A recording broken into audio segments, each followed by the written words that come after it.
Έκανε ότι δεν άκουσε ο Λιάγκας την φράση που πέταξε ο ηθοποιός Μάνος Πίτζης για το γάμο ίδιου φίλου και την υιοθεσία που θέλει να επιβάλλει με νόμο ο Μητσοτάκης. Ο ηθοποιός, μιλώντας στην εκπομπή του Λιάγκα στον Αντένα, τόνισε ως πατέρας 2 παιδιών την ανάγκη που έχει το παιδί και για τα 2 στοιχεία, το αρσενικό και το θηλυκό, και πόσο πολύ αναζητά, ειδικά τα πρώτα χρόνια, την μητέρα.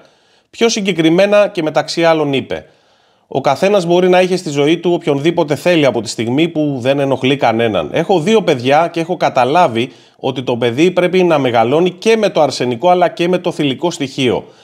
Ένα παιδί στα πρώτα χρόνια της ζωής του θέλει τη θηλυκή ενέργεια. Η θηλυκή ενέργεια για μένα ονομάζεται μαμά και την έχει ανάγκη το παιδί.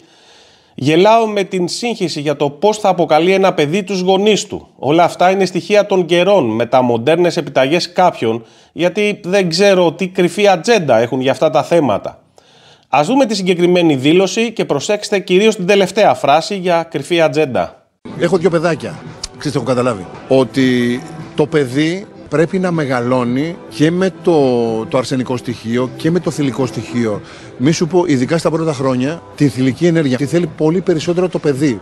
Θηλυκή ενέργεια για μένα ονομάζεται μαμά. Την έχει ανάγκη το παιδί, το βιώνω πραγματικά. Υπάρχει μια τέτοια σύγχυση, το πώς θα αποκαλούν τους γονείς.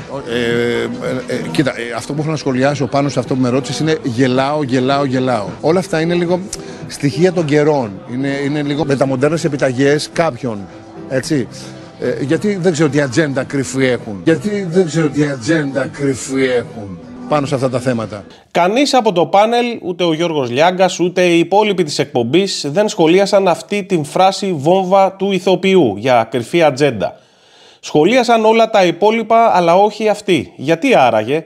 Με τόση εμπειρία που έχουν καθημερινά από τέτοιες συνεντεύξεις και δηλώσεις, λέτε να τους ξέφυγε, να την θεώρησαν ασήμαντη, ή υπήρχε συγκεκριμένος λόγος που δεν ήθελαν να τη σχολιάσουν?